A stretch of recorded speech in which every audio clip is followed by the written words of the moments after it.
अभी तक अपन ने फंडामेंटल पार्टिकल्स की डिस्कवरी देख ली है, इलेक्ट्रॉन प्रोटॉन न्यूट्रॉन। उससे एक ही टाइप का क्वेश्चन आएगा, या तो थ्योरी से आ जाएगा एक्सपेरिमेंट का, कैथोड रे एनोड रे, या फिर E/M पे क्वेश्चन आता है। ठीक है, वो इतना सही था।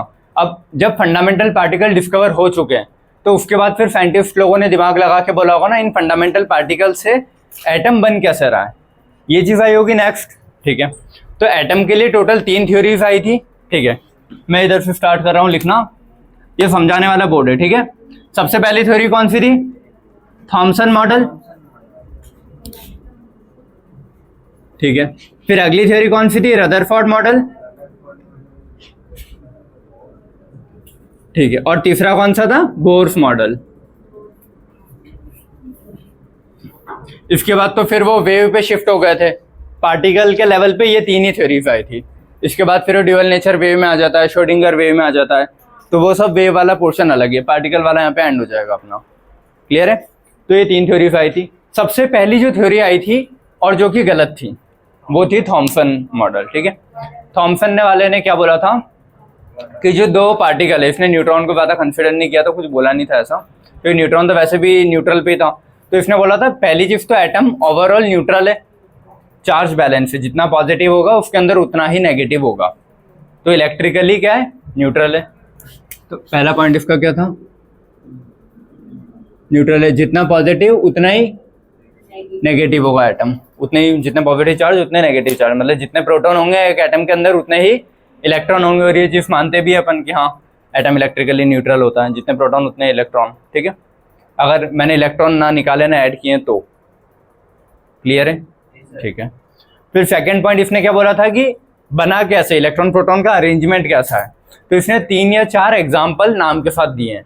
एक बोला था वाटरमेलन, एक बोला था प्लम पुडिंग मॉडल, खीर। ठीक है, तो वाटरमेलन में जो रेड पोर्शन रहता है ना उसका खाने वाला, उसको बोला था इसने पॉजिटिव चार्ज, कि पॉजिटिव चार्ज पूरा फैला हुआ है, उसके अंदर नेगेटिव चार्ज ऐसे धसे हुए हैं, एम्बेडेड है बीज। ठीक है, तो देखो अगर फॉर एग्जांपल मैं तुम लोगों को, इसने बोला है वाटरमेलन मॉडल। ठीक है, ये वाटरमेलन का कटेड पीस है, ये पूरा रेड रेड पोर्शन होगा ना, उस पर पूरे में प्लस भरा हुआ है। ठीक है, उसको क्या बोला इसने कि प्लस चार्ज जो है वो पूरे में क्या है? फैला हुआ है। क्लियर है? और उसमें इलेक्ट्रॉन्स एम्बेडेड हैं, ये एक इलेक्ट्रॉन, एक इलेक्ट्रॉन।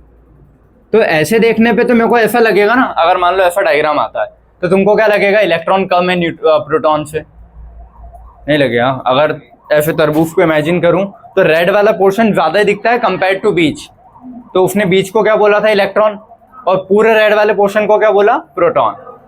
ठीक है, तो ऐसा देखने पे तो ये लग रहा है ना प्रोटॉन ज्यादा है और इलेक्ट्रॉन कम है, लेकिन इसने बोल दिया था पहले ही कि एटम इलेक्ट्रिकली न्यूट्रल है, तो जितना ज्यादा रेड पोर्शन होगा उतने ही ज्यादा बीज भी उसके अंदर है। क्लियर है? तो इससे कंफ्यूज नहीं होना। तो ये तो इलेक्ट्रॉन हो गए अपने। ठीक है, और ये जो पोर्शन है पूरा रेड वाला, ये क्या है? प्रोटॉन। तो प्रोटॉन के अंदर इलेक्ट्रॉन तैर रहे हैं, धसे हुए जो भी है। ठीक है, इसी को इसने प्लम पुडिंग मॉडल भी बोला था। ठीक है, एक और नाम क्या दिया था इंग्लिश में?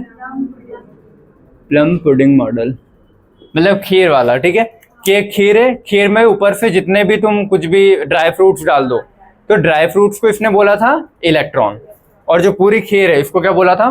प्रोटॉन।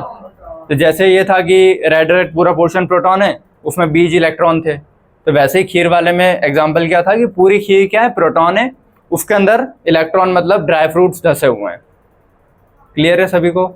ठीक है, तो ऐसे 3-4 नाम देके इसने एक्सप्लेन किया था कि हाँ ये मॉडल है, ये मॉडल है, ऐसे। ठीक है, अब इसका फिर कहीं ना कहीं ये मॉडल फेल हो गया था कि ठीक है इसने न्यूट्रॉन के बारे में ज़्यादा कुछ ऐसा खास बताया नहीं है। ठीक है, फिर इलेक्ट्रॉन प्रोटॉन की स्टेबिलिटी नहीं बता पाया ये कि स्टेबल कैसे होंगे, स्टेबल है नहीं है कैसे। ठीक है, तो बहुत सारी चीज़ें इसके डिमेरिट थे कि बहुत सारी चीज़ें प्रूव नहीं कर पा रहा था मॉडल। ठीक है, तो ये मॉडल फिर यहाँ से हट गया था।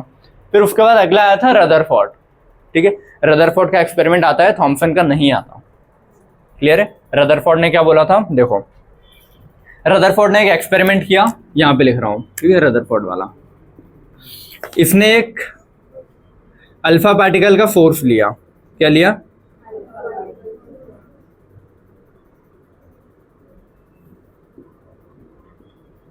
अल्फा पार्टिकल का फोर्स क्या होता है? कोई भी रेडियो एक्टिव एलिमेंट अगर मैंने रखा तो उससे अगर इलेक्ट्रॉन निकलते हैं तो उसको क्या बोलता हूं मैं? Alpha particle, beta particle.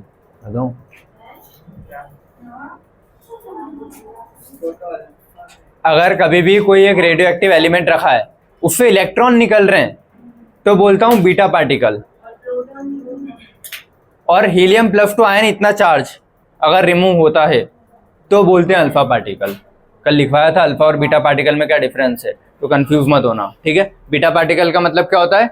Electron, बस, ठीक है। और अल्फा पार्टिकल मतलब हीलियम +2 आयन इतना चार्ज। एमिट मतलब हाँ, रिमूव, ठीक है। तो यहाँ पे इसने क्या रखा है? एक रेडियो एक्टिव एलिमेंट का टुकड़ा रख दिया, ठीक है, जो कि क्या कर रहा है? अल्फा पार्टिकल, क्योंकि उसका कुछ ना कुछ हाफ लाइफ होगी, वो धीरे धीरे टाइम के साथ खत्म होते जा रहा है, डिग्रेड हो रहा है। ये चीज समझते हो ना? ठीक है, बस वही। जैसे फॉर एग्जांपल यहाँ कपूर रख देता तो कपूर इवेपोरेट होती जाती है ना टाइम के साथ, एक टाइम आएगा थोड़ी देर बाद खत्म हो जाएगी पूरी, तो उसी को उसका हाफ लाइफ बोलते हैं कि कितनी देर में वो आधा हो जाएगा, ठीक है। मान लो मैंने 10 ग्राम ली थी तो 5 ग्राम कितनी देर में हो रही है, तो उसका हाफ लाइफ है। तो ऐसे ही हर रेडियो एक्टिव एलिमेंट धीरे धीरे टाइम के साथ खत्म होते जाता है। क्लियर है? तो खत्म क्यों हो रहा है? क्योंकि वो अपने अंदर से ये अल्फा पार्टिकल एमिट कर रहा है तो चीजें खत्म हो रही है ना, मास उसका गायब हो रहा है, धीरे धीरे मास गायब हो रहा है, तो एक टाइम पे आएगा एग्जिस्टेंस ही खत्म हो जाएगी। क्लियर है? तो अल्फा पार्टिकल का फोर्स रखा, उसको पता था कि हाँ यहाँ से अल्फा पार्टिकल आ रहे हैं, और ऐसे डब्बे में उस पोलोनियम या जो भी रेडियो एक्टिव को पैक किया जिसमें एक बहुत बारीक सा छेद है, समझ गया ना, पिन होल है। ऐसा नहीं कि कहीं से भी हर डायरेक्शन में आ रहा है। ऐसा डब्बा बनाया, मतलब ऐसे डब्बे में रखा जिसमें एक छोटा सा पिन होल है, बस वहीं से पार्टिकल बाहर आ सकते हैं, अल्फा पार्टिकल, और कहीं से अल्फा पार्टिकल बाहर नहीं आ सकते। समझ गया ना? ये टुकड़ा रखा, ये अंदर तो हर डायरेक्शन में एमिट कर रहा है लेकिन बाहर सिर्फ यहीं से आ पाएगा, ठीक है। तो यहां से क्या आ रहे हैं? अल्फा पार्टिकल एमिट हो रहे हैं, ठीक है। अब उसने क्या किया, यहाँ पे सामने एक स्क्रीन रखी जिसको बोलते हैं ZNS की स्क्रीन, फ्लोरोसेंट होती है, ठीक है। और यहाँ पे रखा गोल्ड फॉइल। ये क्या था? अब देखो गोल्ड फॉइल ही क्यों लिया, क्योंकि पहले के टाइम पे और अभी के टाइम पे भी, ठीक है, अगर अभी और कुछ दूसरा मटेरियल होगा तो मुझे आइडिया नहीं है, बट गोल्ड फॉइल सबसे ज्यादा मेलिएबल है, सबसे पतली शीट्स बना सकते हो तुम इस एलिमेंट की।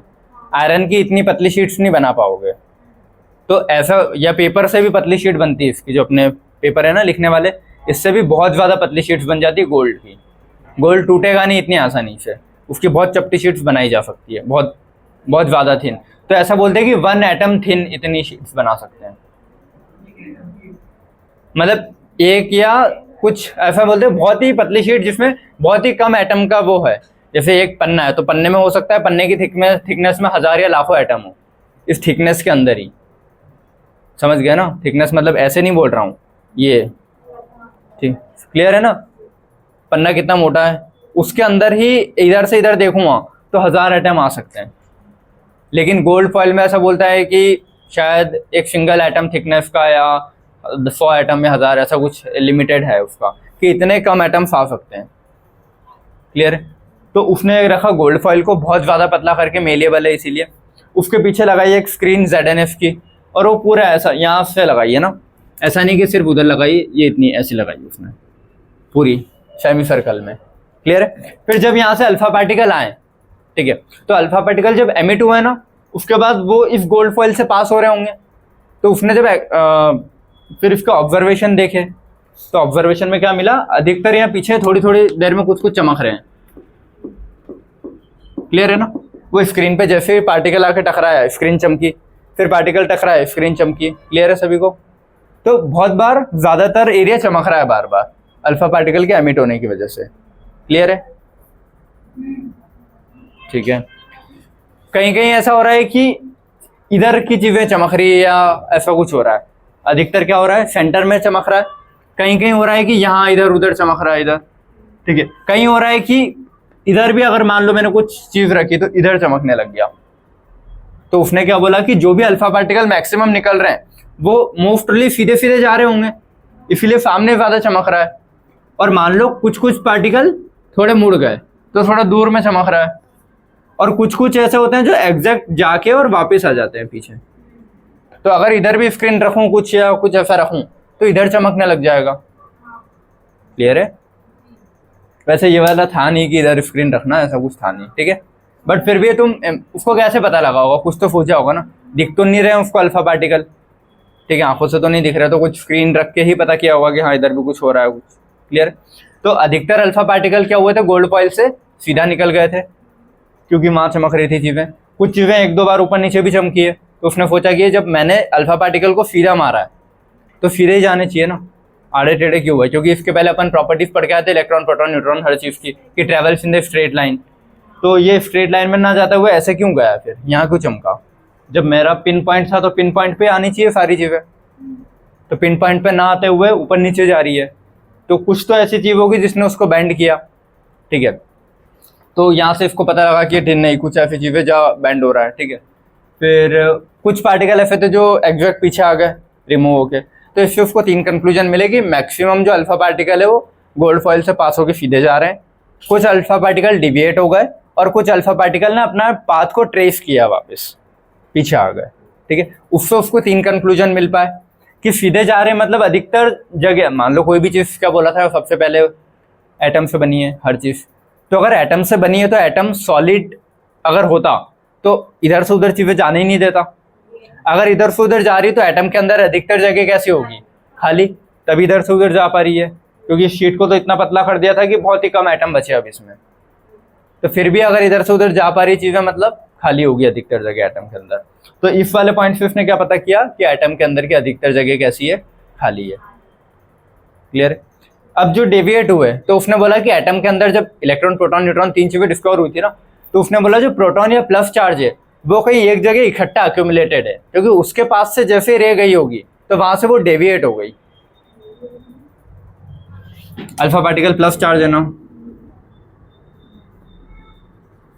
अल्फा पार्टिकल प्लस चार्ज है तो अधिकतर खाली जगह से तो सीधा निकल गया, ठीक है। न्यूक्लियस कैसा है, प्लस होता है, मतलब होता है, ठीक है, अपने को अब पता लगा। लेकिन इसने बोला कि जब अल्फा प्लस चार्ज वाला अगर जा रहा है और उसको कोई दूर भगा सकता है तो कौन है, प्लस चार्ज ही भगा पाएगा ना। नाइनफ होता तो अट्रैक्ट करेगा, तो प्लस चार्ज ऐसा जो प्लस चार्ज को धक्का दे सकता है, प्लस प्लस रिपेल करते हैं। तो जैसे ही वो यहाँ पे कोई एटम के न्यूक्लियस के पास से निकला होगा वो थोड़ा डेविएट हो गया। तो ये डेविएशन वाले से क्या पता लगा उसको कि अधिकतर जगह तो खाली है, लेकिन कोई सी तो ऐसी जगह है जहाँ पे प्लस चार्ज एक साथ बहुत सारे इकट्ठा है। क्लियर है? ठीक है। और कुछ पाथ वापस से एकदम ट्रेसेबल हो गए।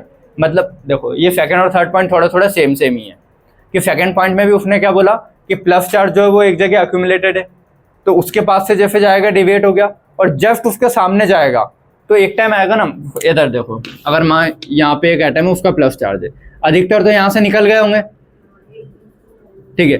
कोई अगर यहाँ पे आ रहा होगा तो वो थोड़ा डेविएट होगा, ठीक है। लेकिन कोई मान लो अगर एकदम सेंटर में जा रहा होगा तो एक टाइम आएगा ना, टकराएगा नहीं। ये प्लस चार्ज है, ये भी क्या है, He+2 है ना, तो प्लस और प्लस चार्ज मिक्स तो कभी नहीं होंगे। तो एक टाइम देखो ये यहीं रखा है, यहाँ पे रखा है, ये कुछ स्पीड से आ रहा है, और सामने जैसे फॉर एग्जांपल मैंने यहाँ साउथ पोल का मैग्नेट रखा, इधर एक साउथ पोल के मैग्नेट को ऐसे धक्का दिया, तो भले मैंने यहाँ से बहुत जोर से उसको ऐसे मारा है, धक्का दिया, वो एक टाइम आएगा रुक जाएगा, क्योंकि रिपेल कर रहा है ना सामने वाला, ठीक है। तो कितनी भी स्पीड से जा रहा होगा एक टाइम आएगा जहाँ रुक जाएगा। और ये जो एरिया बचता है ना, कि मान लो यहाँ पे आके रुक गया, तो इस डिस्टेंस को बोलते हैं डिस्टेंस ऑफ क्लोजेस्ट अप्रोच।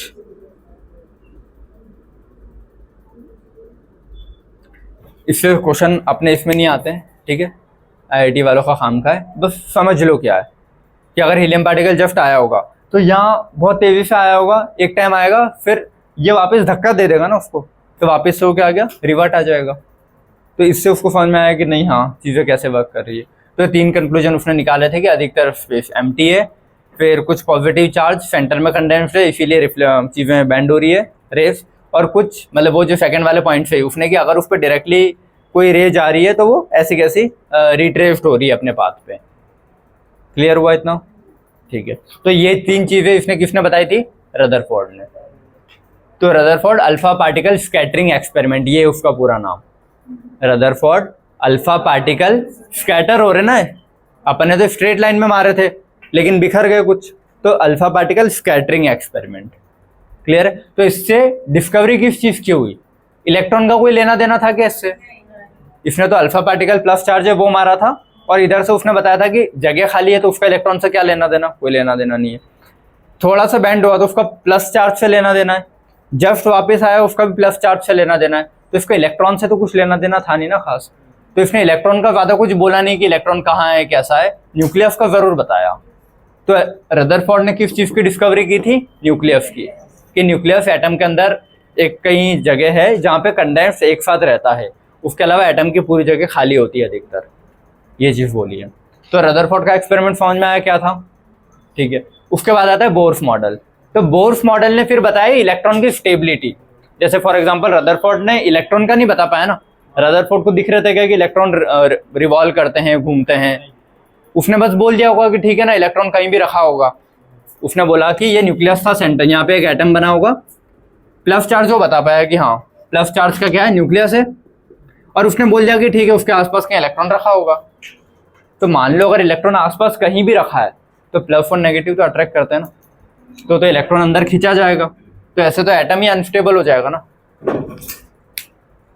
कोई नहीं, ठीक है, ऐसे तो एटम अनस्टेबल हो जाएंगे सारे अगर वो एक जगह रखा है तो ये फिर उस चीज को ढंग से बता नहीं पाया था कि इलेक्ट्रॉन कैसे हैं, रिवॉल्व कर रहे हैं नहीं कर रहे हैं, कितनी स्पीड से रिवॉल्व कर रहे हैं, कहाँ कर रहे हैं, ये इलेक्ट्रॉन के बारे में कुछ ज्यादा कमेंट्री रदरफोर्ड ने नहीं की थी। इसने डिस्कवर क्या किया? Mainly nucleus. ये समझ में आया? न्यूक्लियस डिस्कवर किया, इलेक्ट्रॉन के बारे में नहीं बता पाया, क्योंकि इलेक्ट्रॉन अगर ये बोल दिया कि ठीक है वहां रखा है तो खींचा जाएगा ना, तो उससे तो एटम क्या हो गया? अनस्टेबल। तो अनस्टेबल है तो फिर नहीं, मतलब ये एटम की स्टेबिलिटी को ज्यादा ढंग से डिफाइन नहीं कर पाया। इसके बाद अगला साइंटिस्ट आया बोर। बोर ने क्या किया? अब बोर तक इतनी चीजें तो समझ में आ गई थी कि न्यूक्लियस होता है सेंटर में, अधिकतर जगह खाली है, इलेक्ट्रॉन आसपास होते हैं, कहाँ होते हैं, कैसे होते हैं, ये बोर ने बताया कि मान लो अगर इलेक्ट्रॉन को ये करना है, मतलब स्टेबल रखना है एटम को, तो उसको रिवॉल्व करना ही पड़ेगा।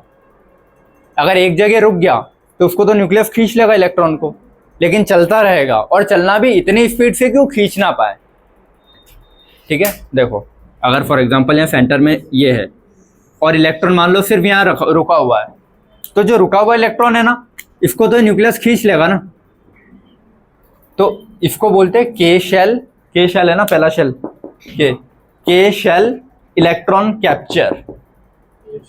ये अनस्टेबल करता है ना चीजों को, क्या बोलते हैं? के शेल इलेक्ट्रॉन कैप्चरिंग। ये तो चीजों को अनस्टेबल कर रहा है। तो इस चीज को बोर्ड ने बताया कि नहीं, ऐसा नहीं होता, इलेक्ट्रॉन एक जगह रखा नहीं होता, इलेक्ट्रॉन क्या होता है? घूमते रहता है, और घूमता भी उसने फिर एक स्पीड बताई कि इतनी स्पीड से ही घूमना चाहिए। बहुत धीरे घूमेगा तो भी न्यूक्लियस खींच लेगा। इतनी स्पीड से घूमना चाहिए कि न्यूक्लियस के उसमें खिंचाव या उसके अट्रैक्शन में ना आए। ठीक है, तो इलेक्ट्रॉन क्या करता है? समझ गया ना, रिवॉल्व करता है। तो इसने पहली चीज क्या बताई बोर वाले ने? Velocity of electron. पहले तो बताया कि इलेक्ट्रॉन रिवॉल्व करता है, ठीक है, फिर उसमें बताया वेलोसिटी ऑफ इलेक्ट्रॉन। वेलोसिटी बताई तो उसके लिए एनर्जी भी बताइए, एनर्जी ऑफ इलेक्ट्रॉन। ठीक है, फिर उसने ये भी बताया कि इलेक्ट्रॉन कितनी दूर घूम रहा है न्यूक्लियस से, कितनी दूर, तो उससे क्या आएगा? रेडियस। तो रेडियस, ये तीन चीजें, रेडियस ऑफ एटम। क्लियर है ये चीजें? तो बोर्ड ने इलेक्ट्रॉन की चीजें ज्यादातर बताई है। देखकर क्या हो गया बेटा? घूरे मत यार ऐसे, ठीक है, इधर देख, हाँ इधर, ठीक है, समझ में तो आ रहा है? नहीं आ रहा? चलो, तो इसने क्या बताया? न्यूक्लियस, लेकिन स्टेबिलिटी नहीं बता पाया था। तो इलेक्ट्रॉन की सारी चीजें किसने बताई? बोर ने। बोर्ड ने 5 या 6 पोस्टुलेट दिए थे कि एटम कैसे स्टेबल होगा, कि उसमें इलेक्ट्रॉन होगा तो कहाँ होगा, कि कौन से रिंग में होगा। फिर इसने बताया था हर कहीं नहीं घूम सकता, स्पेसिफिक रिंग से स्पेसिफिक एरिया वहीं घूमेगा बस। तो वैसे करके इसने पहले बताया कि रिंग्स में घूमता है, सेकंड पॉइंट बताया कि घूमता है तो कितनी वेलोसिटी से घूमता है, उसकी एनर्जी क्या है, उसका डिस्टेंस क्या है न्यूक्लियस से। मान लो डिस्टेंस न्यूक्लियस से बहुत ही कम है तो वैसे ही न्यूक्लियस में खींचा जाएगा। एक मिनिमम कितना डिस्टेंस होना चाहिए, दूर वाला अगर मान लो इलेक्ट्रॉन और दूर हो गया तो उसकी स्पीड फिर वेरी करेगी ना। बहुत पास में तो तेजी से घूमना चाहिए ताकि न्यूक्लियस अंदर खींच ना ले, बहुत दूर है तो वैसे उसका न्यूक्लियस से अट्रैक्शन कम हो गया तो नहीं खिंचाएगा, तो आराम से घूमेगा दूर में। ये चीज समझ में आई। तो ये सारी चीजें फिर इसने बताई थी कि इलेक्ट्रॉन कितनी पास में होगा, कितनी वेलोसिटी से घूमेगा, दूर चले दूसरे मतलब दूर वाली रिंग का अगर इलेक्ट्रॉन है तो उसका एनर्जी है, उसकी वेलोसिटी कितनी होगी। ये सारा काम किसका था? बोर का। तो बोर ने जब बताया उसके बाद जो अपन अभी एटम पढ़ते हैं बोर के ही पढ़ते हैं ना, कि हाँ न्यूक्लियस है, न्यूक्लियस के अंदर ये प्रोटॉन और न्यूट्रॉन है और इलेक्ट्रॉन उसके आसपास घूम रहे हैं, रिवॉल्व कर रहे हैं। इतना क्लियर है सभी को? कोई डाउट इसमें? पक्का? ठीक है, कोई डाउट तो नहीं है किसी को भी? बेसिक समझ में आया मॉडल्स हैं क्या? फिर थ्योरी लिख के और एग्जैक्ट जो पॉस्टुलेट्स हैं वो समझ के याद कर लेना। क्लियर है? देखो इसमें तो कोई थ्योरी है नहीं, 2 पॉइंट है, थॉमसन में खत्म हो जाएगी। रदरफोर्ड में पहले तो उसका एक्सपेरिमेंट क्या था, उसके एक्सपेरिमेंट में उसने ऑब्जर्व क्या किया कि अधिकतर सीधे जा रहे हैं, कुछ डेविएट हुए, कुछ रिट्रेस हो गए, ये ऑब्जर्व किया। ऑब्जर्वेशन से कंक्लूजन क्या निकला वो कंक्लूजन साथ साथ में लिख लेंगे कि सीधा गया तो उसका कंक्लूजन क्या है, जगह खाली है। डेविएट हुआ तो उसका कंक्लूजन क्या है, कुछ पॉजिटिव चार्ज होगा तभी डेविएट हुआ है। एकदम रिट्रेस हो गया मतलब क्या, पॉजिटिव चार्ज कंडेंस्ड है एक ही जगह। तो ऐसे उसके पॉइंट के हिसाब से उसके साथ साथ में कंक्लूजन्स भी आते गए। फिर उसके डिमेरिट की, क्यों नहीं एक्सप्लेन कर पाया एटम की स्टेबिलिटी। फिर अगला साइंटिस्ट आएगा बोर, बोर ने मतलब स्टेबिलिटी एक्सप्लेन कर दी। ठीक है, तो बोर पे जो अपन अभी एटम पढ़ते हैं वो बोर वाला पढ़ते हैं, और बोर के बाद जो चीज़ें आ जाएगी वो वेव पे शिफ्ट हो जाएगी, फिर ड्यूअल नेचर वाले पे, तो वो फिर चीज़ें ही अलग। तो यहाँ पे अपना पार्टिकल नेचर एंड होगा। ठीक है, तो अब इसकी थ्योरी मुझे लिखवानी है, टाइम है नहीं। ठीक है, तो लिखवाऊंगा तो कल, बट अभी 1-2 और कुछ छोटी मोटी चीज़ें बता देता हूँ जो इसके बाद मुझे पढ़ानी है। ठीक है, ये जब अपन पढ़ लेंगे ना रदरफोर्ड वाले तक और बोर तक, उसके बाद कुछ पॉइंट्स आएंगे, आइसोटोप, आइसोबार, ये सब चीज़ें। तो वो टोटल 6 पॉइंट्स आते हैं और वो 6 पॉइंट आपस में बहुत ज़्यादा कंफ्यूज करते हैं। तो वो मैं 2-2 के पेयर में लिखवा रहा हूँ और उसी पैटर्न में याद रखोगे। क्लियर है? तो ये रब कर रहा हूँ, इसका फोटो ले लो बेटा, ये रब करके और नया लिखवा रहा हूँ जल्दी। 6 टर्मिनोलॉजीज आती है तो इनको यहीं सीख के और एंड करता हूँ। ठीक है, ये वाला लेक्चर। आइसोटोप्स देखो 9th-10th में पढ़ के आए थे, आइसोटोप्स, आइसोबार। तो ये पढ़ा था ना, हाइड्रोजन के आइसोटोप्स होते हैं, कार्बन के आइसोटोप्स होते हैं। तो इनके एग्जाम्पल से अपन चीजें याद रख सकते हैं कि हाइड्रोजन के आइसोटोप 1H1, 1H2, 1H3। तो एटम तो सेम है ना, लेकिन वेट अलग है इनके। तो एटम सेम है कि हाइड्रोजन है, तो कोई सा भी हाइड्रोजन हो वो एक ही जगह आएगा ना पीरियोडिक टेबल में, तो उसका एटॉमिक नंबर क्या होगा, सेम, लेकिन एटॉमिक वेट क्या होगा, अलग दिख रहा है। तो आइसोटोप्स का मतलब क्या होता है, same atomic number but different mass number या एटॉमिक वेट। ठीक है, इतना क्लियर है? इसका जस्ट उल्टा होता है आइसोबार में। ठीक है, डिफरेंट एटॉमिक नंबर, एटम का नंबर अलग है लेकिन मास सेम है। बहुत सारे आते हैं ना, पोटेशियम का मास कितना होता है, उसका भी 40 होता है पोटेशियम का, और हाँ आर्गन का 40, पोटेशियम का भी 40 के आसपास ही है, कैल्शियम 40 है। तो भले ही एटम डिफरेंट है लेकिन मास सेम है ना इनके। तो वही है कि डिफरेंट एटॉमिक नंबर लेकिन मास नंबर सेम, या सेम एटॉमिक वेट। तो ये 2 चीज आइसोटोप से स्टार्ट करोगे चीजें, वो बेस्ट याद रहता है एग्जाम्पल से, कि सेम एटॉमिक नंबर लेकिन डिफरेंट मास। उसका जस्ट उल्टा कर दोगे आइसोबार्स में। ये 2 पॉइंट तुम्हारे लिए नए हैं। ठीक है, आइसोटोन्स और आइसो डाइपर्स। ठीक है, लेकिन आइसो इलेक्ट्रॉनिक तो पढ़ के आया ना। आइसो इलेक्ट्रॉनिक मतलब क्या होता है, सेम नंबर ऑफ इलेक्ट्रॉन, बस इलेक्ट्रॉन्स। ठीक है, मान लो मैंने कुछ ए बी लिया और इधर पी क्यू आर लिया, तो ए बी के टोटल इलेक्ट्रॉन और पी क्यू आर के टोटल इलेक्ट्रॉन सेम होने चाहिए, तो वो दोनों आपस में क्या हो जाता है, आइसो इलेक्ट्रॉनिक। क्लियर है? अब आइसोस्टर्स, आइसोस्टर क्या है कि सेम नंबर ऑफ एटम भी होने चाहिए और सेम नंबर ऑफ इलेक्ट्रॉन भी होने चाहिए। Same number of atom and same number of electron. ठीक है, N2 एंड CO। N2 में कितने इलेक्ट्रॉन होंगे, 14 इलेक्ट्रॉन। एक नाइट्रोजन के 7 और 2 के 14, कार्बन के 6 प्लस ऑक्सीजन के 8, 14 ये भी है ना। तो इलेक्ट्रॉन भी सेम है और एटम का नंबर भी सेम है, कि इसमें 2 एटम है, इसमें भी 2 एटम है, तो एटम का नंबर भी सेम, इलेक्ट्रॉन का भी सेम। तो इससे एक लेवल अप कर दिया ना। देखो इसमें क्या था, सिर्फ सेम नंबर ऑफ इलेक्ट्रॉन थे, इसको थोड़ा और स्पेसिफाई बोलूं कि एटम भी सेम हो जाने चाहिए और इलेक्ट्रॉन भी सेम हो जाने चाहिए, तो उसको आइसोस्टर्स, तो इसको ऐसे याद रखना, आइसो इलेक्ट्रॉनिक स्पीशीज बोलते हैं ना, तो स्पीशीज के एस से ये स्टर्स का एस, ठीक है, वो हटा क्योंकि हाँ यहाँ नहीं आ रहा ना ऐसे ऐसे। आइसोटोप आइसोबार साथ में याद रहेगा, आइसो इलेक्ट्रॉनिक स्पीशीज और एस से एस आइसोस्टर्स ये साथ में याद रहेगा। अब ये दो बचे आइसोटोन और आइसोडाइपर्स, ठीक है। आइसोटोन मतलब क्या, देखो ये दोनों न्यूक्लियस से रिलेटेड चीजें हैं। न्यूक्लियस में क्या होता है, न्यूट्रॉन प्लस प्रोटॉन, ठीक है। तो आइसोटोन का मतलब same number of neutron, clear है। आइसोडाइपर मतलब gap between neutron and proton is same. ये दोनों न्यूक्लियस वाले टर्म्स हैं। सेम नंबर ऑफ न्यूट्रॉन होंगे तो आइसोटोन बोलूंगा, लेकिन उसके न्यूट्रॉन और प्रोटॉन में जो गैप आता है वो अगर सेम है, जैसे यहाँ पे इसमें नहीं है ना, इसमें तो प्रोटॉन होते ही नहीं है, क्या न्यूट्रॉन होते ही नहीं है, ठीक है। तो इसके न्यूट्रॉन कितने, 0, प्रोटॉन कितने 1, तो गैप कितना है 1। इसमें न्यूट्रॉन कितने, प्रोटॉन कितने 1, इसका गैप कितना है 0, तो अलग हो गया ना। तो मतलब ऐसे एटम ढूंढने जिनमें ये गैप सेम आए, न्यूट्रॉन और प्रोटॉन का, इसके न्यूट्रॉन और प्रोटॉन का गैप, इसके न्यूट्रॉन और प्रोटॉन का जो गैप है वो सेम आना चाहिए, ठीक है। तो इसके एग्जांपल्स हैं, वो सारे एग्जांपल में लिखवा दूंगा जब थ्योरी लिखवाऊंगा, क्लियर है। बट अभी समझ में आना है क्या, आइसोटोप इससे समझ में आ जाता है, बेस्ट एग्जांपल है। या फिर कार्बन का ले लेना, कार्बन 12 कार्बन 14, ठीक है। आइसोटोप हो गया, उसका अपोजिट होता है आइसोबार, ठीक है।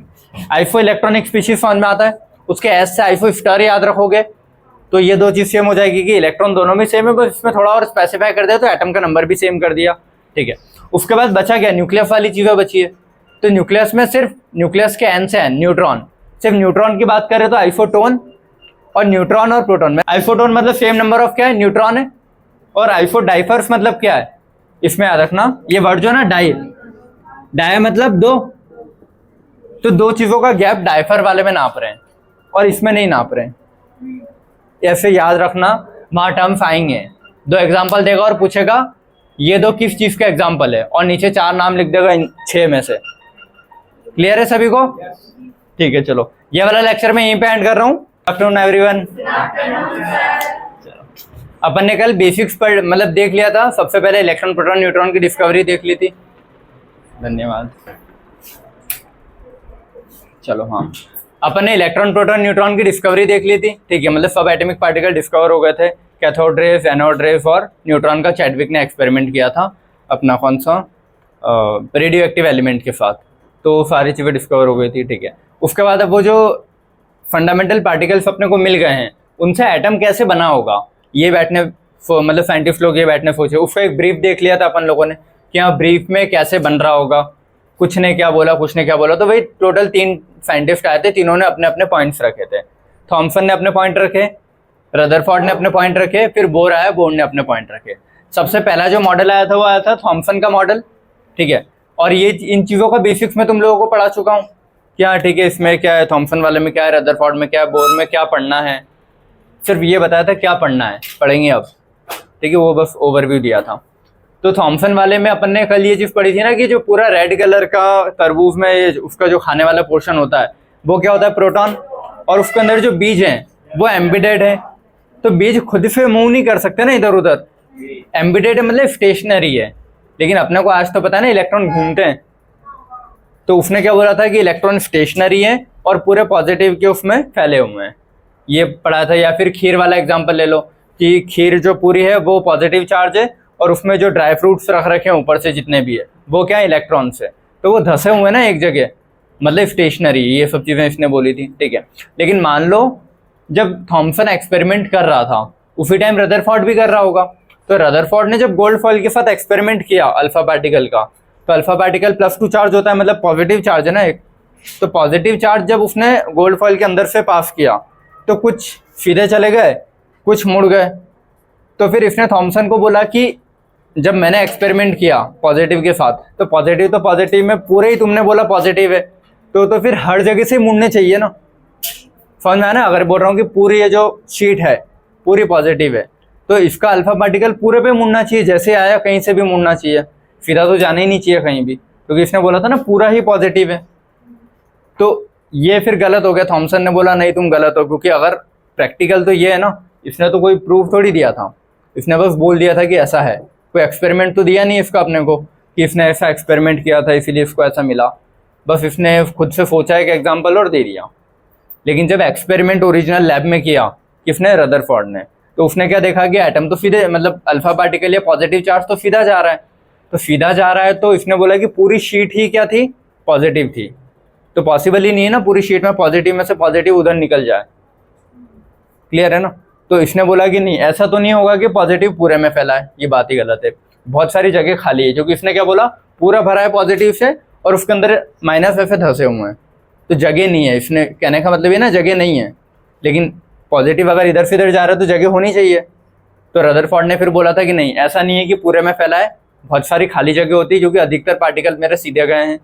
ठीक है, कुछ ही डिफ्लेक्ट हुए, मान लो 1000 पास के तो 1000 में से अधिकतर तो सीधे पहुंच गए, कुछ गिने चुने थोड़े से अपने पास से डिफ्लेक्ट हुए, स्ट्रेट लाइन होता है वैसे लेकिन थोड़ा सा मुड़ा है। ठीक है, मतलब कहीं कहीं ही है जहाँ पॉजिटिव चार्ज है, क्योंकि पॉजिटिव से पॉजिटिव रिफ्लेक्ट करके इधर चले गए। फोन है बेटा ऊपर देख इधर, हाँ ठीक है, हाँ तो पॉजिटिव से पॉजिटिव ऐसे चला गया होगा, पूरे में होता तो फिर तो हर जगह पे जाना चाहिए था ना, एक भी सीधा नहीं होना चाहिए था। ठीक है, और कुछ हजार मतलब बहुत हजारों में कुछ थे जो वापस पीछे आ गए, एक जगह तक गए होंगे वहां रुक के और वापस पीछे आ गए। तो उसने बोला कि नहीं वो जो पॉइंट है पॉजिटिव वाला वो एक ही जगह कंडेंस्ड है, फैला हुआ नहीं है, एक कुछ पॉइंट आएगा वहीं कंडेंस्ड है। क्लियर है ना? उसके आसपास से जाएगा तो डिफ्लेक्ट होगा, जस्ट उसके सामने आएगा तो वही रिटर्न हो जाएगा, और उसके थोड़ा भी दूर से गया तो सीधा निकल जाएगा। तो ये ऐसे इसने पॉजिटिव चार्ज को डिफाइन किया था। इसका पूरा पॉजिटिव चार्ज से गलत प्रूव कर दिया था इसने कि पूरे में फैला हुआ नहीं है, एक छोटी सी जगह में रखा हुआ है बस, ये इसने बताया था। तो इसीलिए इसने ये गलत कर दिया। फिर जब रदरफोर्ड पढ़ेंगे तो रदरफोर्ड की भी कुछ गलतियां थी जो आगे पढ़ी जाएगी, कि स्पेक्ट्रम रदरफोर्ड शो नहीं कर रहा है, मतलब स्पेक्ट्रम वाली चीज़ें समझा नहीं पाया था ढंग से, हाइड्रोजन स्पेक्ट्रम वाली जो चीज़ आगे पढ़ते हैं वो रदरफोर्ड नहीं समझा पाया था कि स्पेक्ट्रम क्यों बन रहा है। लाइट आई प्रिज्म से पास की, 7 कलर होते हैं। ठीक है, तो ये चीज़ जब पढ़ोगे, इलेक्ट्रॉन एनर्जी एब्जॉर्ब करके जंप करता है, वापस आता है तो एमिट करता है, तो कुछ एनर्जी एब्जॉर्ब की होगी और बाकी आगे निकली होगी ना एटम से। ऐसा मान लो ये एक एटम है, ठीक है, इधर से ट्यूबलाइट से लाइट आ रही है, ठीक है, लाइट वाइट लाइट आ रही है ना, वाइट लाइट इसमें से पास हुई। अब वाइट लाइट कितने 7 अलग अलग वेवलेंथ से मिलके बनी है। तो जैसे वो वाइट लाइट इस एटम के अंदर आई, इस एटम के अंदर कोई एक इलेक्ट्रॉन है जिसने उसमें से एक कोई सी वेवलेंथ को अपने अंदर एब्जॉर्ब कर लिया, और बची कितनी 6 आगे निकल जाएगी, क्योंकि एक तो एब्जॉर्ब हो गई, तो एक एब्जॉर्ब हो गई और इलेक्ट्रॉन अपने हायर शेल में जंप हो गया होगा। समझ में आया? तो इधर से वाइट लाइट या 7 आ रही थी, इधर कितनी निकली 6। तो ये चीज रदरफोर्ड नहीं बता पाया था कि ऐसा क्यों हो रहा है, इसने तो सिर्फ ये बताया था ना कि न्यूक्लियस होता है, इलेक्ट्रॉन घूमता है, ये सब चीजें बताई थी बस। ठीक है, अब इसके नेगेटिव में क्या आ गया कि पॉजिटिव पूरे में फैला है और इलेक्ट्रॉन धसे हैं, धसे हुए मतलब क्या, स्टेशनरी है। इसके इसमें क्या आ गया, पॉजिटिव पूरे में नहीं फैला है, एक छोटी सी जगह में कंडेंस्ड है। ठीक है, पहला पॉइंट दोनों के प्लस प्लस समझ में आ गए। दोनों के इलेक्ट्रॉन की बात करता हूँ। इसने क्या बोला, इलेक्ट्रॉन एक जगह धसे हुए हैं बीच के जैसे, इसने बोला धसे हुए नहीं है, इलेक्ट्रॉन घूम रहे हैं। ठीक है, लेकिन फिर ये गलत हो गया था, घूम रहे हैं वहां पे एक पॉइंट आएगा, गलत हो गया था कि घूम के एनर्जी लूज करते तो फिर न्यूक्लियस के अंदर गिर जाने चाहिए, ये चीज है। ठीक है, अभी इसमें आगे आएगा मैक्सवेल थ्योरी, वो पढ़ेंगे। कल अपन ने ये चीज जो पढ़ी थी उसमें बताया था मैंने कि हाँ यहाँ पे रुका हुआ है, यहाँ रुका हुआ है, तो वो रुके हुए में समझना मूव कर रहे थे। बाकी इलेक्ट्रॉन के बारे में ज्यादा इसने कुछ खास बोला नहीं था। इसका मेन जो एक्सपेरिमेंट है वो न्यूक्लियस की डिस्कवरी पे, इलेक्ट्रॉन पे तो खुद भी आके गलत हो गया था। क्लियर है? इसने बोला दोनों के बारे में था, गलत हो गया था। इसने बोला दोनों के बारे में लेकिन न्यूक्लियस पे सही हो गया था, इलेक्ट्रॉन पे गलत। तो इलेक्ट्रॉन का आगे दूसरे साइंटिस्ट आएंगे, कौन, बोर, उसने इलेक्ट्रॉन के बारे में सारी चीजें सही सही बताई है। ठीक है, और उसके बाद फिर बोर का आगे कंटिन्यूड पार्ट आएगा कि बोर गलत हो गया था हाइड्रोजन स्पेक्ट्रम एक्सप्लेन करने में। ठीक है, ये सारी चीजें अब पढ़ दूं सारी चीजें। ठीक है, चलो। थॉमसन मॉडल को वाटरमेलन मॉडल भी बोलते हैं, प्लम पुडिंग मॉडल भी बोलते हैं। ठीक है, रेजिन पुडिंग। ठीक है, प्लम और रेजिन, देखो पुडिंग मतलब खीर है, उसमें रेजिन से किशमिश डाल रहे हैं, प्लम कुछ होगा वो डाल रहे हैं। हाँ हाँ ठीक है, कद्दू को बोलते हैं प्लम। हाँ हो सकता है, जो भी होगा ठीक है। तो कोई ना कोई फ्रूट या कोई भी ड्राई, या तो ड्राई फ्रूट होगा या फ्रूट होगा, अगर सही हो तो फिर फ्रूट होगा, वरना खीर में आलू बुखारा कौन डालेगा इतना बड़ा ऊपर से। पुडिंग खीर नहीं है, क्या है फिर? पुडिंग जेली टाइप होती है, आपने देखी होगी शिनचैन में, तो शिनचैन खाता है वो पुडिंग है ऐसा? पता नहीं मेरे को, ठीक है चलो जो भी है, समझ गया ना तुम लोग। एक बार गूगल कर लेना तो तुमको एग्जैक्ट पिक्चर मिल जाएगी कि प्लम पुडिंग है क्या।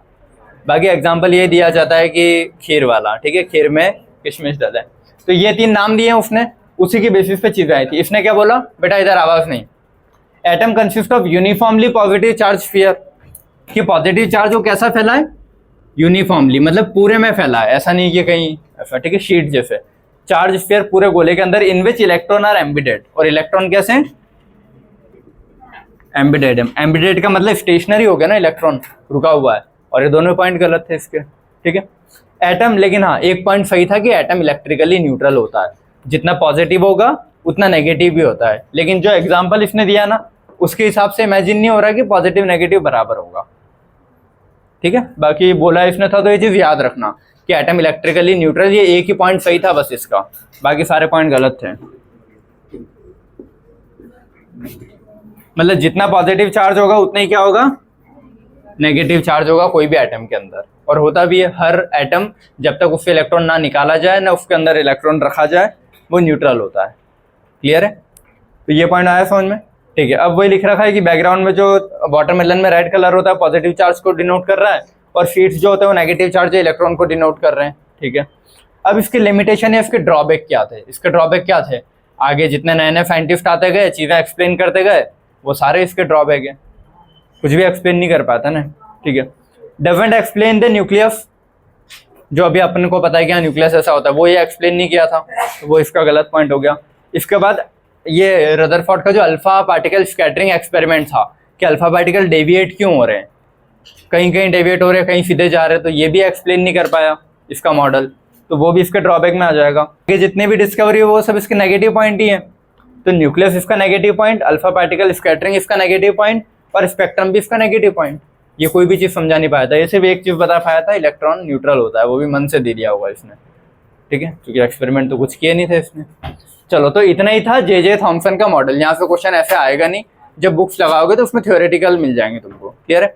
रदरफोर्ड से शायद चांस है कि फिर भी इसके कंपेयर में ज्यादा चांस है कि आने के, क्लियर है। रदरफोर्ड का एक्सपेरिमेंट भी अपन पढ़ चुके थे कि इसने एक डब्बा लिया था जिसमें पिन होल किया था, बहुत छोटा सा होल, और उस डब्बे के अंदर रखा क्या था, रेडियो एक्टिव एलिमेंट, क्योंकि रेडियो एक्टिव एलिमेंट क्या एमिट करता है, अल्फा पार्टिकल। तो पूरे डब्बे में अल्फा पार्टिकल भरे होंगे, लेकिन बाहर कहाँ से निकल पाएंगे, सिर्फ वो पिन होल से, और पता है कि स्ट्रेट लाइन में ट्रेवल करते हैं तो सीधे जाएगा पिन होल से। अब सामने इसने गोल्ड की फॉइल रखी, और गोल्ड की फॉइल क्यों रखी, क्योंकि उसके एक तो एटम बड़े हैं, एटम का साइज बड़ा है, तो इसको वैसे इसको नहीं पता था कि ऐसा कुछ है, ठीक है, बस इसने सोचा कि चलो जितना ज़्यादा बड़ा साइज होगा एटम को उतना ज़्यादा बेटर है, ठीक है। और ये पॉइंट बाद में पता लगे होंगे कि हाँ ये इसके पॉजिटिव्स रहे होंगे, पहले थोड़ी ना पता था एटम कैसा होता है, एटम का साइज, इलेक्ट्रॉन, प्रोटॉन, न्यूट्रॉन, वो डिस्कवर करने के लिए ही तो एक्सपेरिमेंट किया था। तो तुम पहले से ही नहीं बोल सकते ना कि हाँ इसका न्यूक्लियस हैवी है इसलिए इसने यूज़ किया था, भाई तब तो पता ही नहीं था न्यूक्लियस क्या होता है, तब पता ही नहीं था इसका साइज क्या है, तो उस टाइम के पॉइंट नहीं है, ये अपने को बाद में पता लगा कि हाँ गोल्ड फॉइल यूज़ करने के ये फ़ायदे रहे थे हमको, कुछ और यूज़ करते तो हो सकता है शायद ऐसी चीज़ें ना मिलती, क्लियर है। तो इसका क्या था, गोल्ड फॉइल ली, बस एक चीज़ पता थी कि गोल्ड फॉइल बहुत ज़्यादा चपटी है, मेलिएबल है, ये बहुत पहले से पता था कि हाँ ये वाला पॉइंट। बाकी 2 पॉइंट बहुत बाद में पता लगे होंगे, एक ये कि मेलिएबिलिटी की वजह से इसने सिलेक्ट किया है, इसको ना न्यूक्लियस के बारे में पता था, वही तो डिस्कवर किया है इसने, ना इसको साइज का पता होगा कि एटम का साइज कैसा है, क्लियर है। इसको सिर्फ क्या चीज़ पता थी कि गोल्ड जो होता है, गोल्ड मेटल, उसकी बहुत पतली पतली मैं शीट्स बना सकता हूँ, तो उस पर अगर अल्फा पार्टिकल डालूंगा तो मुझे ज़्यादा चांस है पता करने की कि उधर रे जा रही है कि नहीं जा रही है, क्लियर है। तो मेलेबल की वजह से इसने गोल्ड फॉइल रखा, अल्फा पार्टिकल आया, अधिकतर सीधे पास हो गए, इसका कंक्लूजन क्या निकला, जगह खाली है। कुछ डेविएट हो गए, मतलब पॉजिटिव चार्ज कहीं एक जगह कंडेंस्ड है, बहुत एकदम रिफ्लेक्ट हो गया, मतलब जस्ट सेंटर में ही कंडेंस्ड है, क्लियर है। ये 3 इसके कंक्लूजन निकले थे। बस ये वाला एक्सपेरिमेंट था इसका। चलो अब इसको पढ़ लेते हैं। रदरफोर्ड के मॉडल को नाम एग्जैक्ट क्या देते हैं? Alpha particle scattering experiment. Scattering word का मतलब ये होता है बिखरना, स्कैटर हो रही है चीजें। तो इसका जो अल्फा पार्टिकल आ रहा था वो बिखर गया ना इधर उधर, कुछ सीधा चले गया, कुछ इधर, कुछ रिफ्लेक्ट वापिस, तो बिखर गया, तो इसलिए alpha particle scattering experiment. Alpha particle होता क्या है? हीलियम का न्यूक्लियस बोलते हैं, ठीक है, क्योंकि देखो हीलियम है क्या, हाइड्रोजन हीलियम सेकंड नंबर पे आता है, उससे 2 इलेक्ट्रॉन निकाल दिए मैंने, तो इलेक्ट्रॉन तो निकल गए, प्रोटॉन और न्यूट्रॉन कभी नहीं निकाल सकता ना मैं। बेसिक के सबसे पहले लेक्चर में बहुत अच्छे से समझाया था तुम लोगों को, ठीक है, कि प्रोटॉन न्यूट्रॉन न्यूक्लियस वाली चीजों में तुम कभी ना तो कोई चीज ऐड कर पाओगे ना वहां से चीजें निकलेगी। तो मैं बोल रहा हूँ हीलियम का न्यूक्लियस का मतलब समझ में आया ना क्या है, कि उससे इलेक्ट्रॉन तो रिमूव कर दिए, तो बचा क्या उसका? सिर्फ न्यूक्लियस। और न्यूक्लियस का मतलब क्या हुआ? 2 प्रोटॉन और 2 न्यूट्रॉन, यही है ना, ठीक है। तो 4 और ये +2 उसके इलेक्ट्रॉन निकले वो लिखा है, ठीक है।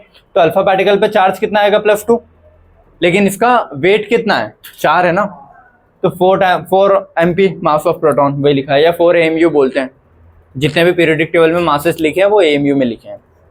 कार्बन का मास 12 है, मतलब क्या है? 12 AMU है, 12 ग्राम या 12 किलो नहीं है, ठीक है।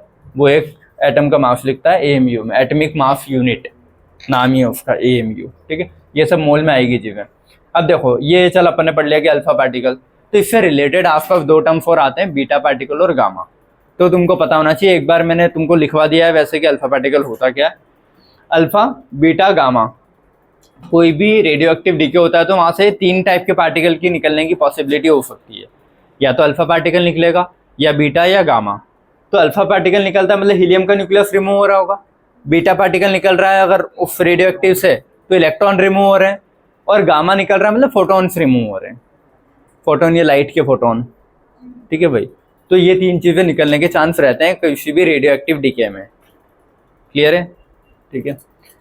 अब जो कैथोड रेस से इलेक्ट्रॉन निकल रहे हैं ना उनकी स्पीड सेम है, बीटा रेस से जो इलेक्ट्रॉन निकलते हैं उनकी स्पीड डिफरेंट है। बस एक पॉइंट है याद रख लेना कि दोनों के इलेक्ट्रॉन में फर्क क्या है, रेडियो एक्टिविटी से जो इलेक्ट्रॉन निकल रहे हैं इसमें, और कैथोड रे के जो इलेक्ट्रॉन थे इन इलेक्ट्रॉन्स में डिफरेंस क्या है। इलेक्ट्रॉन इलेक्ट्रॉन है, बस स्पीड का फर्क है, ठीक है, वेरिएबल स्पीड होती है और उसमें शेप। हीलियम का भाई 4-2, ये यहाँ थोड़ा गलत लिखा हुआ है बट ठीक है समझ लेना। 4 मास होता है, 2 नंबर और 2 इलेक्ट्रॉन निकल गए, उसका ये। तो अल्फा पार्टिकल इसी को बोलते हैं, क्लियर है? हाँ क्या? सारे इलेक्ट्रॉन्स जो निकल रहे हैं उनकी स्पीड सेम है, जो इधर से इधर जा रहे थे वो ट्यूब में, ऐसा। और बीटा रेज में अलग अलग एलिमेंट के हिसाब से तो अलग अलग स्पीड इलेक्ट्रॉन की रहती होगी, क्लियर है। चलो अब ये अपना भाई अल्फा पार्टिकल फोर्स, इसका एक पिन होल कर दिया तो वहीं से अल्फा पार्टिकल बाहर आ पाएंगे। सामने गोल्ड फॉइल रख दी और पीछे क्या रखी है? ZNF की फ्लोरोसेंट स्क्रीन रख दी, क्योंकि मेरे को अल्फा पार्टिकल आंखों से तो नहीं दिखेंगे ना, ठीक है। तो मुझे कुछ तो चाहिए ना जहां मुझे पता लगे कि हाँ क्या हो रहा है। तो सीधा है तो ट्रेवल इन स्ट्रेट लाइन, तो सारे यहीं आके चमकने थे, ठीक है, लेकिन यहाँ नहीं चमकते हुए कुछ यहाँ चमके, ठीक है। तो उससे उसको थोड़ा आइडिया हुआ कि हाँ मतलब पास हो पा रहे हैं। पहली बात तो पार्टिकल, तो जगह खाली है, क्योंकि उसने बोला था पूरे ही भरा है, तो पास ही नहीं होते ना, अगर पूरे ही भरा है तो सारे वापस आ जाने थे टकरा के, एक भी नहीं चमकना था, क्लियर है। तो ऐसे करके पहले इसने उसको गलत प्रूव किया, फिर खुद की थ्योरी दी। ये वही गोल्ड शीट को जब वुम किया तो उसमें 1 या 2 लेयर तक, 2 या 3 लेयर तक के ही एटम्स की समझ गया ना क्या थिकनेस थी। तो वो इसने किया, तो अधिकतर पार्टिकल कैसे गए सीधे? तो मोस्टली स्ट्रेट, ठीक है, सम डिफ्लेक्ट और रेयरली रिटर्न, या डिफ्लेक्ट विद 180 डिग्री। इतना क्लियर है सभी को, ठीक है। तो अधिकतर कैसे चले गए होंगे? सीधे। कुछ जो आसपास से जा रहे होंगे वो डिफ्लेक्ट हो गए, और कुछ जो जस्ट सामने आ रहे होंगे वो, क्योंकि ये भी पॉजिटिव होता है न्यूक्लियस और अल्फा पार्टिकल भी पॉजिटिव था, तो पॉजिटिव में ऐसे एंटर नहीं होगा ना, एक टाइम आएगी कि उसकी स्पीड 0 हो जाएगी और वापस से उसको फेंक देगा दूर। तो जो जस्ट जहाँ स्पीड 0 हुई उसको और ये बीच के गैप को बोलते हैं डिस्टेंस ऑफ क्लोजेस्ट अप्रोच। ये न्यूक्लियस है इस एटम का, और ये जो गैप दिख रहा है ना हल्का सा, ये इसको बोलते हैं डिस्टेंस ऑफ क्लोजेस्ट अप्रोच, कि कितनी पास तक जा पा रहा है वो अल्फा पार्टिकल, ठीक है। ये हो गया। तो ये 3 चीज़ें यहाँ से आई थी, ठीक है। अब गोल्ड फॉइल क्यों यूज़ किया, उसका तो रीज़न एक ही था कि हाईली मेलिएबल है। अगर आता है ऑप्शन में तो ये सबसे बेस्ट है कि मेलिएबल था। उसको ये नहीं पता था कि न्यूक्लियस हैवी है, लार्ज एटॉमिक साइज है। बाकी लार्ज एटॉमिक साइज था तो उससे अपने को फ़ायदा हुआ ना कि न्यूक्लियस बहुत दूर दूर होंगे 2 एटम के, तो बीच में गैप ज़्यादा है तो ज़्यादा अल्फा पार्टिकल पास हो पा रहे हैं, तो ये फ़ायदा हुआ था। बट वो बाद में पता लगा था कि ऐसा कुछ है, ठीक है। अब इसको ऑब्जर्वेशन और कंक्लूजन, ऑब्जर्वेशन मतलब जो उसने देखा और उससे फिर जो बताया, तो बताया वो कंक्लूजन, जो देखा वो ऑब्जर्वेशन, ठीक है। क्या देखा उसने कि most of the alpha rays passes straight undeflected, अधिकतर सीधे चले गए। जब उसने देखा कि हाँ बार बार यही चमक रहा है सीधे में, तो फिर उसने एक पॉइंट लिख दिया कि हाँ इसका मतलब ये है। क्या मतलब है कि अधिकतर जगह खाली है, ना कि प्रोटॉन से भरी है। क्लियर। दूसरा point, some rays get deflected from path, कुछ रेज सीधी जाके थोड़ी सी ऐसे डिफ्लेक्ट हो गई, ठीक है। तो डिफ्लेक्ट हो गई तो फिर उसने अगला पॉइंट क्या लिखा कि नहीं, डिफ्लेक्ट कब हो सकती है, पॉजिटिव पॉजिटिव को रिपेल करेगा तभी। तो उसने बोला कि पॉजिटिव चार्ज कहीं तो अरेंज है, अधिकतर जगह तो खाली है, लेकिन कहीं ऐसी जगह है जहाँ पॉजिटिव है, तो बोला सेंटर में पॉजिटिव चार्ज होगा, ठीक है। अब 1 in 12,000 मतलब हजारों में कोई एक पार्टिकल, हजारों रेज जब निकली है उसमें से कोई एक रे वापिस आ रही है, तो 1 in 12,000 रेज गेट रिवर्ट या डिफ्लेक्टेड बाय 180 डिग्री, ठीक है। उससे क्या समझ में आएगा कि जो सारा पॉजिटिव है वो सेंटर में कंडेंस्ड है एक जगह, तो all mass is at centre, जो पॉजिटिव चार्ज बोला वो एक सेंटर में छोटी सी जगह में कंडेंस्ड है, डॉट के बराबर। क्लियर है। ये चीज़ ऐसे समझ में आती है ना तुम लोगों को कि अपन सुना होगा कि अर्थ है, कोई एस्टेरॉइड आ रहा है, तो एस्टेरॉइड वैसे तो सीधे चले जाते हैं, लेकिन अगर वो अर्थ की ग्रेविटेशनल स्पेस में आ गया तो शायद अर्थ उसको खींच ले, इसीलिए बोलते हैं कि एस्टेरॉइड गिरे हैं, वरना तो एस्टेरॉइड सीधे सीधे जाने चाहिए ना, सब जैसे जाते हैं हमेशा तो सीधे जाते हैं, लेकिन अगर वो अपने अर्थ के ग्रेविटेशनल पुल में आ गया थोड़ा सा भी तो वो अंदर खींचा जाएगा, तो डिफ्लेक्ट हो गया ना। वही चीज़ यहाँ भी हो रही होगी कि जाना सीधा चाहिए था, लेकिन अगर वो न्यूक्लियस के स्पेस में आ गया थोड़ा सा भी, जो न्यूक्लियर पावर की स्पेस में, तो वो मतलब डिफ्लेक्ट होगा, क्योंकि प्लस प्लस रिपेल करते हैं और ग्रेविटेशनल अट्रैक्शन फोर्स होता है तो खींचा जाते हैं, ये अलग है। क्लियर है, ठीक है। अब रदरफोर्ड के ही कुछ और आगे पॉइंट्स है वो मैं उधर रब करके और नया लिख रहा हूँ, ठीक है, उनको फिर समझते हैं। क्योंकि देखो इसने ये चीज़ बोली ना कि बेटा इधर सारे कि न्यूक्लियस है, अधिकतर स्पेस वैकेंट है, तो उसने थोड़ा बहुत कहीं ना कहीं साइज का एस्टिमेशन दिया कि एटम का साइज और न्यूक्लियस का साइज कितना हो सकता है एक राउंड फिगर में, कि न्यूक्लियस का अगर इतना है तो उससे कितना बड़ा एटम होगा कि इतने सारे पार्टिकल पास हो पा रहे हैं। तो न्यूक्लियस और एटम के साइज का रेशियो पूछता है यहाँ से, ठीक है, तो वो अपने को लिखना है। और ऐसे कुछ छोटे मोटे 3-4 पॉइंट और है वो लिखना है, और रदरफोर्ड एंड है। क्लियर है। चलो बेटा इसका फोटो ले लो, रब कर रहा हूँ, है ना। चलो रदरफोर्ड अपन ने पढ़ लिया क्या होता है, ठीक है। रदरफोर्ड का एक्सपेरिमेंट देख लिया, उसके कुछ पॉइंट छूटेंगे, उसके प्रॉस क्या है, उसके कॉन्स क्या है। प्रॉस मतलब उसके पॉजिटिव पॉइंट क्या निकल के आए उसके एक्सपेरिमेंट से, और कॉन्स मतलब उसके डीमेरिट्स क्या निकल के आए या डिसएडवांटेज बोलो या जो भी उसके नेगेटिव पॉइंट्स। क्लियर है। चलो तो रदरफोर्ड मॉडल से फाइनल कंक्लूजन क्या मिला मुझे कि अधिकतर स्पेस कैसा एम्प्टी है, ये पता है। सारा मास पॉजिटिव चार्ज है और सारा सेंटर में कलेक्टेड है, मतलब जो सारा पॉजिटिव चार्ज है सेंटर में कलेक्टेड है, ये उसका कंक्लूजन निकला था, जिसको न्यूक्लियस बोला है। क्लियर है ना, सब पढ़ के आ चुके, बस थ्योरी के फॉर्म में बार बार लिखा हुआ है। Electron revolve around the nucleus, ये चीज इसने बोली थी, लेकिन इस चीज को वो ढंग से एक्सप्लेन नहीं कर पाया था, मतलब ये उसका नेगेटिव पॉइंट भी बन गया था। देखो इसने इलेक्ट्रॉन के बारे में ज्यादा कुछ बोला था कि एक्सपेरिमेंट में इलेक्ट्रॉन का कोई लेना देना नहीं था, सिर्फ न्यूक्लियस का ही बोलता रहा कि पार्टिकल सीधा तो ऐसा वैसा ये वो, इलेक्ट्रॉन का कुछ नहीं बोला था ना। लेकिन इसने ठीक है, अब बोर ने बोला था कि इलेक्ट्रॉन एम्बेडेड होते हैं, तो इसने बोल दिया कि इलेक्ट्रॉन रिवॉल्व करते हैं ऑर्बिट्स में। ऑर्बिट वर्ड नहीं भी दिया होगा तो बस ऐसा बोला था, इलेक्ट्रॉन न्यूक्लियस के आसपास घूमते हैं, ठीक है, इतना याद रहेगा। इसने क्या बोला था, इलेक्ट्रॉन न्यूक्लियस के आसपास घूमते हैं। लेकिन रदरफोर्ड के पहले ही मैक्सवेल करके एक साइंटिस्ट था, उसकी थ्योरी आ चुकी थी। मैक्सवेल ने क्या बोला था, जब भी एक इलेक्ट्रॉन एक्सेलरेटेड मोशन में घूम रहा होगा तो उसकी एनर्जी कम होती है, क्योंकि वो रेडिएशन एमिट करता है। देखो बेटा इधर कोई भी चीज अगर हर चीज के पास अपनी एनर्जी है, बातें नहीं करना, ठीक है। ये न्यूक्लियस के सेंटर में इसके आसपास कोई चीज घूम रही है, उसकी अपने खुद की कुछ एनर्जी होगी, मैंने मान लिया 10 की एनर्जी इसकी, ठीक है। ये जब घूमेगा तो घूमने में भी इसको एनर्जी लग रही है ना, ठीक है। तो घूमने में एनर्जी लग रही है तो घूमते टाइम इसमें हीट प्रोड्यूस होगी, तो हीट लिबरेट होगी ना, मतलब उड़ेगी ना उसमें से, तो हीट क्या है, एक एनर्जी का फॉर्म ही तो है। मतलब इसकी एनर्जी जैसे जैसे घूमते जा रहा है खत्म होते जा रही है। एक टाइम आएगा कि सारी एनर्जी खत्म हो जाएगी तो इलेक्ट्रॉन रुक जाएगा और न्यूक्लियस में खींचा जाएगा। न्यूक्लियस तो कोशिश ही कर रहा है ना इसको खींचने की, और इसने क्या बोला, इलेक्ट्रॉन घूम रहे हैं। लेकिन मैक्सवेल ने क्या बोला था, इलेक्ट्रॉन जब भी घूमेगा तो वो रेडिएशन एमिट करता है। रेडिएशन मतलब हीट के फॉर्म में समझ लो उसको यहाँ पे। तो अगर हीट एमिट कर रहा है मतलब अपनी एनर्जी लॉस कर रहा है, तो धीरे धीरे एनर्जी कम होते होते होते होते इलेक्ट्रॉन धीरे धीरे होता है एक टाइम पे रुक जाएगा। जैसे ही रुका न्यूक्लियस अपने अंदर खींच लेगा उसको। तो ऐसे तो फिर एटम अनस्टेबल हो गया ना, सारे इलेक्ट्रॉन ऐसे धीरे धीरे गायब हो जाएंगे, एनर्जी खत्म हो जाएगी। तो ये इसका नेगेटिव पॉइंट भी बन गया था, बोल सकते हो। ठीक है, तो electron revolve around the nucleus बोला था, लेकिन भाई इसके नेगेटिव पॉइंट में भी आता है। क्लियर है। Number of proton is equal to number of electron, atom neutral होता है, ये तो पहले वाला भी बता चुका था, इसने भी बोल दिया। ठीक है, अब प्रॉस या गुड पॉइंट क्या थे कि इसके पहले जो थॉमसन था उसने कोई एक्सपेरिमेंट नहीं किया था, उसने बस मन से एक हाइपोथेसिस दे के बोल दिया था कि ऐसा होता है।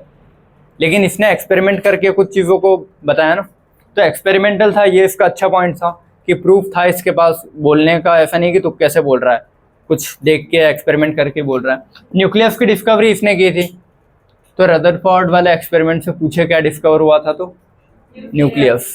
ठीक है, न्यूक्लियस की डिस्कवरी। प्रोटॉन मत बोलना, प्रोटॉन तो कैथोड और एनोड रे, प्रोटॉन इलेक्ट्रॉन न्यूट्रॉन सब पहले डिस्कवर हो चुके थे। ठीक है, इसने प्रॉपर न्यूक्लियस की डिस्कवरी की थी कि बोला था कि ये सेंटर में पॉजिटिव चार्ज कलेक्ट रहता है जिसको न्यूक्लियस बोला जाता है। ठीक है, तो एक्सपेरिमेंटल न्यूक्लियस की डिस्कवरी। अब इसके कॉन्स मतलब बैड पॉइंट्स या ड्रॉबैक्स क्या क्या थे। ठीक है, दो ड्रॉबैक्स थे। पहला क्या था कि ये एटम की स्टेबिलिटी नहीं बता पाया था। जैसे इसने बोला कि इलेक्ट्रॉन घूमता है, मैक्सवेल की थ्योरी भी थी, तो उसने बोला कि उसकी एनर्जी लॉस होगी, एनर्जी लॉस हुई, इलेक्ट्रॉन रुकेगा, न्यूक्लियस के अंदर खींचा जाएगा, तो एटम अनस्टेबल हो गया। तो इसने स्टेबिलिटी नहीं बता पाया था ना कि एटम स्टेबल कैसे है। तो पहला नेगेटिव पॉइंट क्या, can not explain the stability of electron. Electron या एटम की बोल लो प्रॉपर। ठीक है, इलेक्ट्रॉन का एग्जैक्ट डिस्ट्रीब्यूशन नहीं बता पाया था, जो अपने को आज पता है, शेल, सब शेल, ऑर्बिटल, पहले रिंग में 2। इसने ऐसा कुछ नहीं बोला था। इसने बोला था घूमते हैं, कहाँ घूमते हैं, कैसे घूमते हैं, कुछ नहीं बताया था। क्लियर है। अब मान लो 10 हैं, तो 10 कैसे घूम रहे हैं, 10 के 10 साथ में घूम रहे हैं, 10 के 10 अलग रिंग में घूम रहे हैं, कितनी डिस्टेंस पे घूम रहे हैं, कुछ नहीं बोल पाया था ना, बस बोल दिया था घूमते हैं, ये था। क्लियर है, तो ये इसके नेगेटिव पॉइंट। अब उसी टाइम मैक्सवेल की थ्योरी आई थी। मैक्सवेल की थ्योरी ने क्या बोला था, कोई भी एक्सेलरेटेड या मूविंग पार्टिकल हमेशा एनर्जी एमिट करेगा। क्लियर है ना, क्यों, क्योंकि गर्म होगा ना, हीट होगी। तो if the charge particle undergoes acceleration then heat loss occurs. Heat loss radiation के फॉर्म में ही होगा, और धीरे धीरे हीट लॉस मतलब एनर्जी लॉस, एक टाइम पे एनर्जी खत्म, तो इलेक्ट्रॉन रुक जाएगा, उसकी स्पीड बहुत धीरे हो जाएगी, स्पीड धीरे हुई, न्यूक्लियस खींच लेगा, गया एटम। क्लियर। या फिर उसको शॉर्ट में बोलो तो any accelerated particle emits radiation and loses energy. और रेडिएशन कौन से, हीट वाले। क्लियर। और उससे एनर्जी कम हुई तो क्या होगा, इलेक्ट्रॉन को न्यूक्लियस खींच लेगा, तो एटम अनस्टेबल हो गया। ठीक है, ये इलेक्ट्रॉन वही इधर घूम रहा है, ये सब चीजें देखना, क्या ही समझाना है इसमें। इलेक्ट्रॉन घूम रहा है, एनर्जी लॉस। ठीक है, एनर्जी लॉस होगी, एनर्जी लॉस होने से क्या होगा, स्पीड स्लो हो जाएगी, तो न्यूक्लियस अट्रैक्ट कर लेगा ना, और उसी को क्या बोलते हैं, के शेल इलेक्ट्रॉन कैप्चरिंग। तो इससे एटम अनस्टेबल हो गया। समझ में आया, एटम अनस्टेबल हो गया। ठीक है, अब इलेक्ट्रॉन जैसे घूमता है, वो इसका centripetal force is equal to electrostatic force, वो तभी पढ़ लेंगे जब बोर पढ़ेंगे, यहाँ बताऊं फिर वहां बताऊं बार बार। ठीक है, पहले लंबे लेक्चर खा जाते हैं अपन। चलो अगला सेकंड पॉइंट, कि इसमें स्पेक्ट्रम वाली चीज भी एक्सप्लेन नहीं कर पाया था, कि मान लो अगर इस पर एक लाइट मारी, तो लाइट जो इधर निकल रही है वो 7 उसमें आ रही थी ना वेवलेंथ में, या तो 6 वाली निकल रही है, या किसी किसी में 7 ही निकल रही है, तो क्यों, ऐसा क्यों हो रहा है, कहाँ जा रही है लाइट, कि इलेक्ट्रॉन ने एब्जॉर्ब किया, तो इसने ये नहीं बता पाया था एक्साइट हो रहा है, जंप हो रहा है, एमिट हो रही है, ऐसा कुछ नहीं बताया था इसने वो बोला था इलेक्ट्रॉन घूमता है। क्लियर। तो भाई he can not explain the line spectrum मतलब एंड डिस्क्रीट मतलब टूटा फूटा, 7 है तो 6 निकल रही है, 5 निकल रही है, लाइन मतलब सारी की सारी निकल रही है, ऐसा समझ लो। तो ये स्पेक्ट्रम भी एक्सप्लेन नहीं कर पाया था। मान लो हाइड्रोजन का एटम है, इधर से व्हाइट लाइट या 7 आ रही है, तो इधर से कोई सी लाइट ज्यादा निकल रही है, कोई सी बहुत कम निकल रही है, कोई सी आ ही नहीं रही है, तो विबजॉर का ऐसा अलग अलग बना रखा है। क्लियर है कि थोड़ी बहुत आई एब्जॉर्ब की होगी, बी बहुत ही कम एब्जॉर्ब की होगी, वायलेट तो बिल्कुल नहीं की है तो बहुत ज़्यादा दिख रही है। तो ऐसे करके बना रखा है कि हाइड्रोजन में से या कोई भी एटम में से जब पास करूँगा वाइट लाइट को तो कुछ लाइट एब्जॉर्ब हो रही है, कुछ नहीं हो पा रही है। तो ऐसा क्यों हो रहा है नहीं बता था, इसके इसमें था ही नहीं है। क्लियर है। तो ये इसके रदरफोर्ड का एक्सपेरिमेंट यहीं पे खत्म होता है, इसके ड्रॉबैक वगैरह सभी के साथ। कोई डाउट इसमें किसी को? पक्का? ठीक है। अब